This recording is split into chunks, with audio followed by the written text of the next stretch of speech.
His name was John Scott, the only son of Tyler Scott, a tech tycoon whose face hit business magazines like clockwork.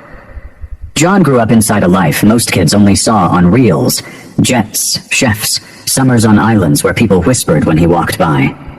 But for all he had, one thing was missing: a voice that belonged to him. At 17, John attended one of the most elite private schools in Atlanta. He didn't earn that spot with scores or trophies. The name Scott opened gates like a golden key. No tryouts, no interviews, a donation here, a board handshake there. Inside those marble hallways, where portraits of powerful alumni stared down like judges, John was known for three things: his arrogance, his tailored clothes, and his debate losses. He joined the team because that's what legacy kids did, join elite things. But while others sharpened logic and learned to tear arguments apart, John floated on family gravity. It failed him under lights. It always failed him under lights. Clips of his stumbles went viral. Money can't buy a mouth. Legacy boy learns what rebuttal means. Every loss made the next one louder. When the debate coach asked him once, "Why aren't you preparing?" John leaned back and smirked. "I don't need to win a room when I already own the building." That line spread like perfume and rot at the same time. No one confronted him. No one really could. Everyone, from students to staff, tiptoed around the Scott name and the Scott money. At home, it wasn't gentler. Tyler Scott, stone in a suit, believed in performance, not pleasantries. "You're an embarrassment," he said flatly, after watching another clip of his son getting sliced open by a sophomore who wore scuffed sneakers and a grin. "If you worked for me, you'd be fired." "I'm not your employee," John said, arms crossed. "I'm your son. The world doesn't care. You either become someone on your own, or you're another rich kid with a last name and no spine, and I won't carry you." The silence afterward felt like glass, sharp, shiny, and ready to cut. The next morning, John arrived at school like nothing had happened. He parked where faculty parked, in the graphite Audi his dad bought him, and walked the hall as if the marble was just a personal runway. Some students watched in envy, others with disgust. One pair of eyes didn't look away. An older black man, maybe late 50s, was mopping near the side entrance, back straight, eyes quiet but alert. His uniform said maintenance. His presence said something else. John didn't see him. He rarely did. People like that were part of the scenery in his world. But debates kept coming, and the losses kept stacking. Then the blow landed. His dad canceled the credit cards, took the car keys, and told the school he wouldn't be paying for private coaches anymore. John Scott, took the school bus. The stairs stung differently from that height. One bitter morning, shoulders tight and pride thinner than paper, John passed the janitor again. The man was whispering something while wiping the baseboards. "The sharpest tongue is a blunt blade if it never listens," the man said softly, like he was reminding the wall. John stopped. "What did you say?" The man looked up, calm and unafraid. "Nothing you're ready to understand, son." John chuckled, a little too loud, and began to walk. But the words, they stuck like a splinter he couldn't ignore. John climbed the steps that day with his hands shoved deep in his jacket. Everything felt smaller. His swagger, his circle, even the hallways seemed to tighten around him. That morning, the team coach pinned the bracket for the regional showcase. John was slotted for a headliner debate against Jasmine Peters, the quiet scholarship student who didn't just win. She dismantled people. He didn't prepare. He didn't know how to. The auditorium filled. Parents, donors, students ready to film. John stumbled through a half-memorized case. Jasmine cut him clean with a single line and a ruthlessly simple question. "Who are you arguing for? Reality or your reflection?" Laughter, applause, a slow pan of phones catching the richest kid in school, red-faced and crushed. Tyler Scott stood up, stone unmoved, and left. The doors thudded shut behind him like a verdict. Later that afternoon, John walked the back corridor and found the janitor again. The man was kneeling, tightening a loose table leg with a multi-tool he wore like a wedding ring. "You said something the other day," John muttered, "about tongues and listening." The man didn't look up. "I say a lot of things. Most folks don't hear." "I heard." A pause. The man sat back on his heels, met John's eyes without flinch or flattery. Name's Elijah. John. I know. John swallowed. You used to debate? Elijah's mouth twitched. Coached it. Taught young folks to stop performing and start thinking. To hit the truth, not the air. What happened? What always happens when truth makes noise. Somebody with a title didn't like the sound. He stood, wiped his hands. You want to keep losing pretty? Or you want to learn ugly? John blinked. Teach me. One condition. You leave your name outside the door. Start from 0. He nodded, voice smaller than he meant it to be. Okay. The next morning, before sunrise, John walked into the east wing where the school still slept, and the air smelled like lemon cleaner and dust. Elijah was polishing a floor down to a shine you could slice with light. He had earbuds in, something like old gospel. He didn't turn when John stopped 2 steps away. You came. I don't want to be a joke anymore. You're not a joke. You're a mirror, and mirrors make people laugh when they catch themselves in them. Elijah pulled the plug, wrapped the cord carefully, then nodded toward a stack of folding chairs. Bring one. We talk first. They didn't start with cases or frameworks. Elijah started with breathing. Silence. He made John sit still until his foot stopped bouncing and his mind stopped scanning for exits. Rule 1, Elijah said. If you can't control the room inside your ribs, you'll never control the one in front of your eyes. He didn't lecture. He provoked. What does your opponent actually believe? Where are they scared? Where are you scared? He handed John a notebook with blank pages. Every morning, you meet me here for an hour. Every evening, you write, not what you said, what you heard. I thought debating was about talking. That's why you're losing. He moved like a craftsman. No wasted gestures, no extra words. John felt ridiculous at first, showing up in the dark to sit with a janitor who kept asking him to do the one thing he'd avoided his whole life. Listen. Days turned into a rhythm that felt sacred. Mornings with Elijah. School. Evening writing. No applause. No measuring with other people's rulers. Just effort. Sweat on words. Elijah slid books across the table that weren't in the syllabus. Frederick Douglass, James Baldwin, Angela Davis, Dr. King. He told John to read them like he was searching for oxygen, then answer one question each night. What truth punched you in the chest today? And why were you open enough to feel it? John thought the first week was torture. The second week was worse. The third week, something cracked. In a way that didn't hurt the same way. He stopped trying to sound right. He started trying to be right. He brought his first clean cross-examination to a practice round and, quietly, carefully, watched his opponent talk himself into a corner. He didn't pounce. He waited. Then tapped a single point. The room went still. The coach raised an eyebrow. Priya stopped packing her bag and looked at him like she was recalibrating. Progress. That night, 2 football players walked past John in the cafeteria, saw him writing, and snickered. Look at Scott taking notes from the mop guy. John's jaw set. He stood quietly, bracing for the heat behind his eyes. Elijah appeared without fanfare, placed a hand on his shoulder, and whispered, "You don't measure depth with a shallow ruler." John sat back down. He kept writing. The comment stung less than it used to.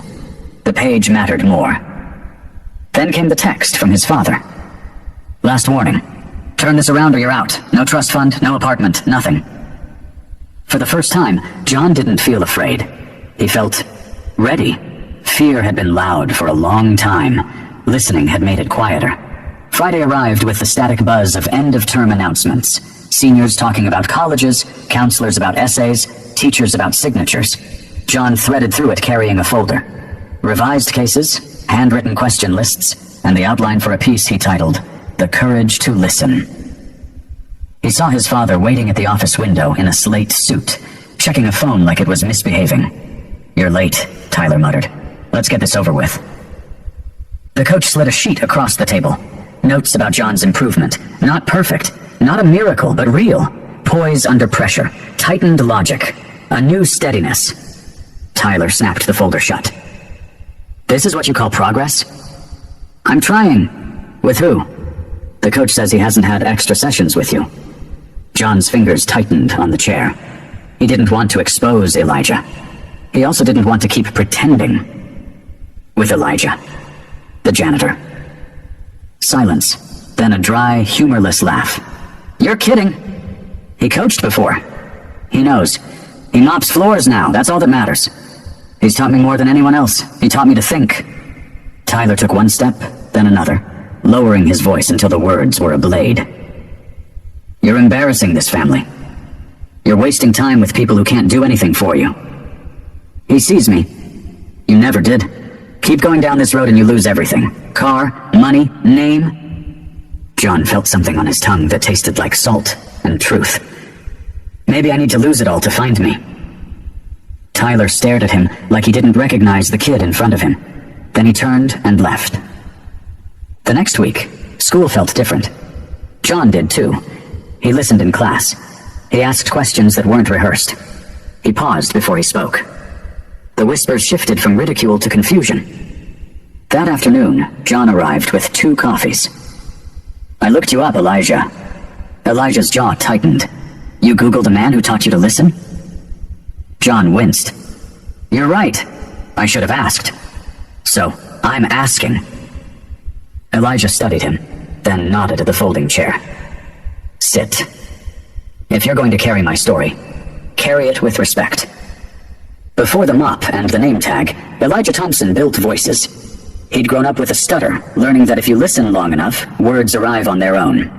He became a beloved debate coach at Southside High. Second-hand blazers, cracked podium, a wall of crooked medals earned by kids no one expected to win. Then he exposed a donor's quiet favor, texted prompts to a tournament judge. Elijah refused hush money. The district called him disruptive, defunded the program, and restructured him out. 2 months later, his wife, Amanda, a night shift nurse, died of a sudden heart episode on the 5 a.m. bus. The apartment went silent. He sold the car to cover the funeral and took the first job that kept him near a classroom, custodial. He carries a ring of keys heavier than his diploma, a chipped stopwatch, and a pocket notebook filled with his students' first brave sentences. Each dawn, when the halls are empty and the floors shine, he hums Amanda's favorite hymn and whispers the promise he made at her graveside. Keep the kids talking. If he couldn't stand at the front of a class, he'd guard the door, until a boy who lost every debate walked through it.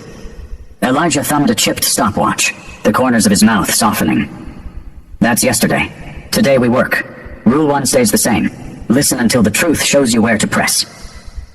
John nodded, tightened his grip on the notebook, and flipped to a fresh page. He brought Priya to a session one night. She needs help with flow, the way you talk about it. Elijah looked from one to the other, then at the 2 freshmen hovering behind them. He smiled. Looks like we've got ourselves a class. Word spread quietly. The old library, the one with busted blinds and a clock that was always wrong, began to fill with students who weren't looking for grades, just gravity. They read, wrote, argued, listened. Sometimes they cried. Sometimes they left angry and came back calmer. It was beautiful and dangerous.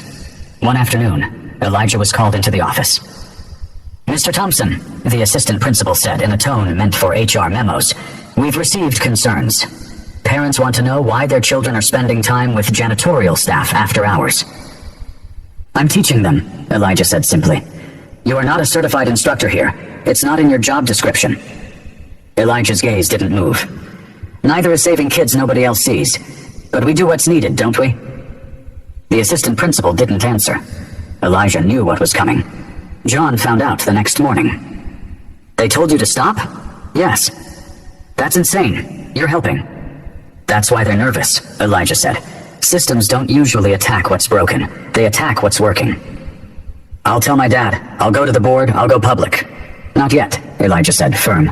Your voice first, not your father's name. Yours. John nodded. Understood. But the storm felt close. It arrived faster than anyone expected. John was drenched from a sudden Atlanta downpour when he burst into the garage, where his father was admiring a new electric sports car and discussing acquisitions over Bluetooth. I want to show you something, John said, breathless, holding a marked-up copy of The Courage to Listen. Tyler scanned the title, then the first paragraphs. His eyebrow arched with the carelessness of a man who'd bought his way out of boredom 100 times. "This is a diary entry about feelings," he said. "This isn't debate. It's about growth, about learning to... Who taught you to write like this?" "Elijah, the janitor. He's more than that. He's a failure now." John's fists clenched. "He's done more for me than you ever have." Tyler's eyes hardened into steel. "If you don't stop seeing him, you lose everything." "Then maybe I need to lose everything to figure out who I really am." "Pack your things," Tyler said. "You're done." The next day, Elijah was gone. Fired. Early, no warning, escorted to the gate. John searched every hallway. Empty. Elijah's bucket was missing. So was his jacket. And the quiet that usually felt like peace turned into something with teeth. He walked like a ghost. Arguments that used to flow came out in pieces. He knew the material. He'd lost the engine. On the bulletin board at the entrance, a fresh announcement glared back. "State Finals Debate. Open auditorium. Community invited." It wasn't just a tournament. It was a stage. A verdict. A chance. John sat alone in the cafeteria with his notebook open and his hands shaking. He reread Elijah's scribbles from old sessions. "Listening is a weapon, not a weakness. Don't swing first. Learn where to swing. If your words don't lift someone, make sure they at least don't bury them." He closed the notebook and opened a new one. He wrote, not for credit, not for applause, for truth. The night of state finals arrived. The auditorium throbbed with chatter. Parents in coats that held small fortunes. Students with ties tied too tight.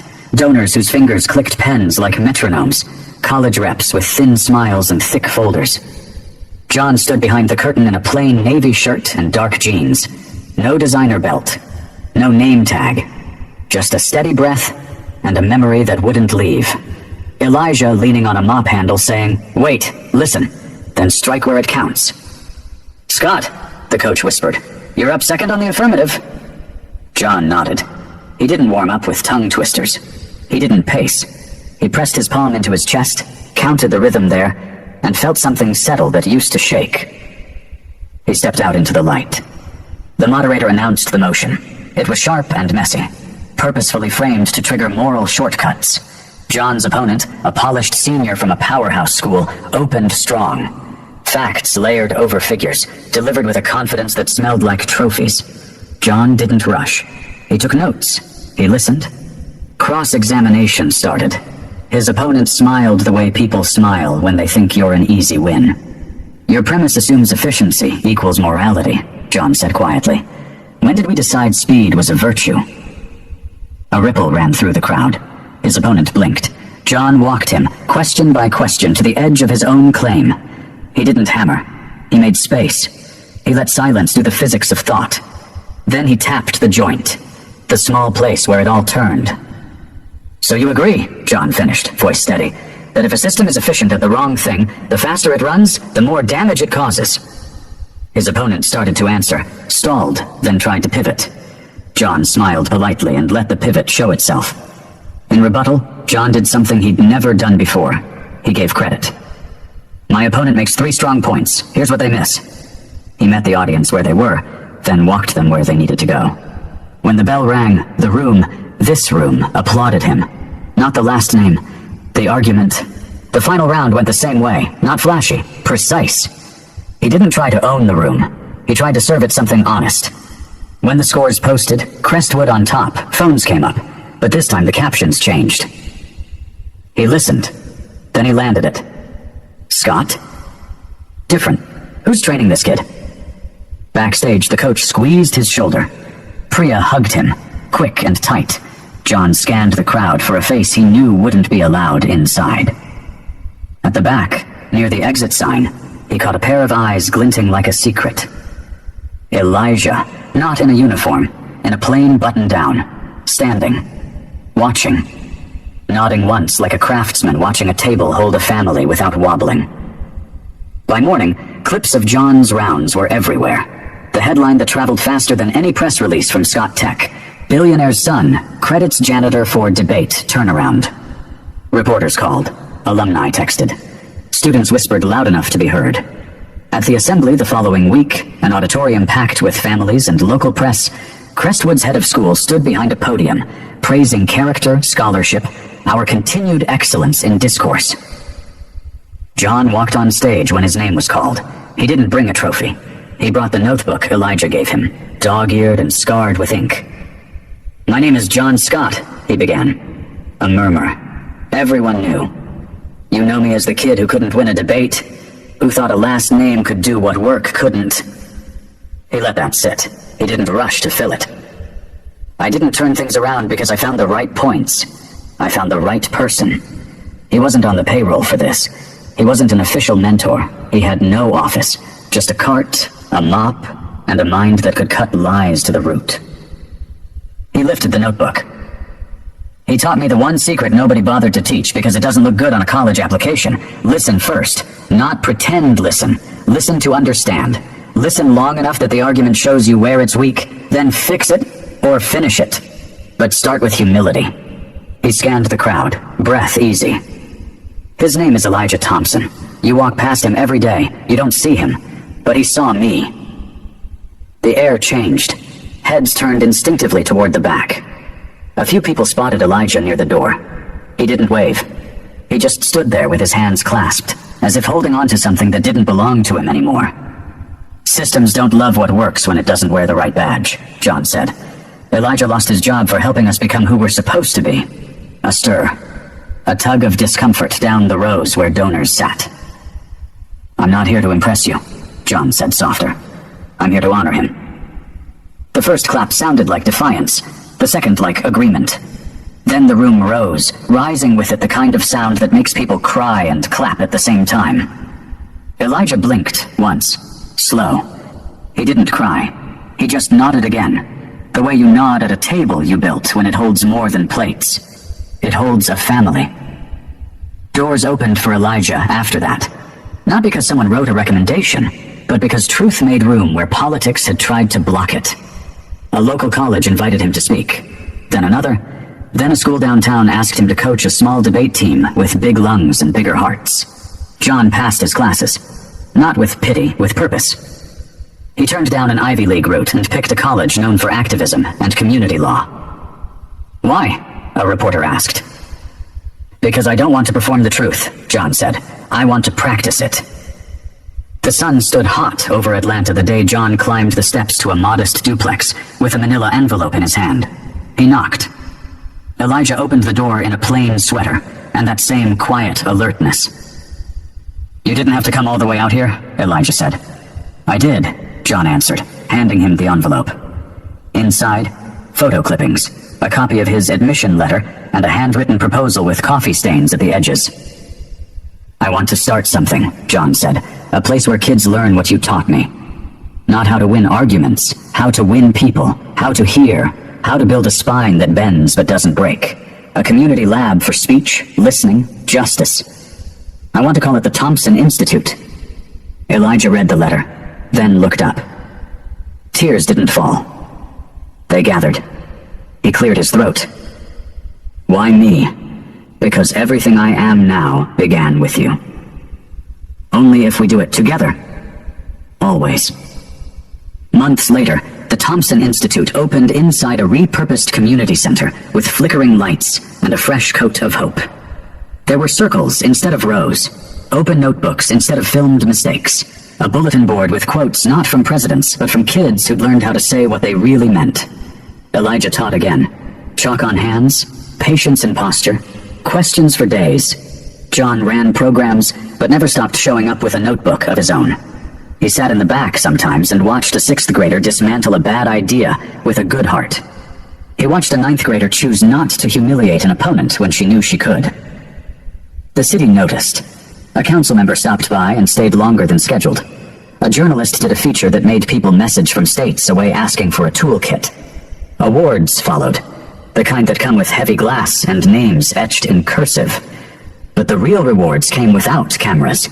A 12-year-old boy slid a notebook across the table and whispered, "This place made me feel smart for the first time." A sophomore stood up mid-session and said, "When I listened to you, I heard me." A kid who never talked above a murmur cross-examined injustice without raising her voice. Elijah stepped into the hallway once and let himself breathe. He placed a hand on the wall and thanked whatever had guided him back to a classroom that didn't need a permission slip. Tyler came to the opening quietly, stood in the back like a man who wasn't sure he was welcome. He watched his son speak about humility and ears and the architecture of argument. He watched him thank teachers he hadn't paid for and kids he hadn't met. He watched him say, "our" and mean everybody when he said it.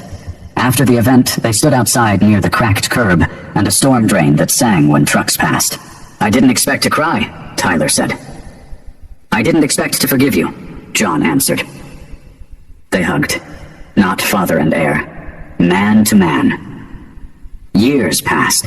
The institute grew small and steady, then sudden and wide. They opened a second space on the south side. A third grew out of a church basement that smelled like coffee and healing. And then one night, John took a stage again, this time at a national education conference. The ballroom was all glass and carpet and chandeliers pretending to be stars. He wore a simple suit. He carried the same notebook. He waited for the room to get quiet without shushing it. When it did, he began. "They said I lost every debate. They were right, because nobody told me the one secret that would change everything." He held the notebook like a relic and a tool. The secret isn't about speaking more. It's about hearing deeper. If you listen long enough, people hand you the truth you need, about arguments, about systems, about them, about you.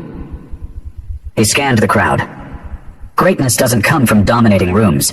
It comes from giving rooms a reason to trust you. And sometimes the person who teaches you what matters most isn't wearing a suit. He's wearing a name tag that says Elijah and pushing a cart because a system decided he didn't belong at the front of a class. He quoted thinkers while nobody listened. I listened. Now I teach others to. He closed the notebook. If you believe in building places where listening is power and debate is service, subscribe to this mission. Follow our work. Share this with one person who needs to hear it. He smiled once. Not at the cameras. At the memory of a quiet morning in a school hallway that turned into a life. "And if you walk past someone today that everyone else looks through," he said, "say their name. It might be the first time it's been honored out loud in a long time." The room rose, not fast, like a tide coming in. And there at the edge of that sea of applause, an older black man stood with his hands in his pockets, nodding once, like a craftsman on a porch at dusk, watching the lights come on in a house he helped build. Elijah Thompson didn't save just debates. He saved a voice. And that voice turned into a place where other voices could finally be heard. If this story hit you, don't just clap. Listen for someone you've been walking past, then hand them a notebook. The world changes one conversation at a time. If this story moved you, tap like to honor voices often overlooked, hit subscribe so you never miss the next, and share it, because the world changes one story, one ear, and one act of listening at a time.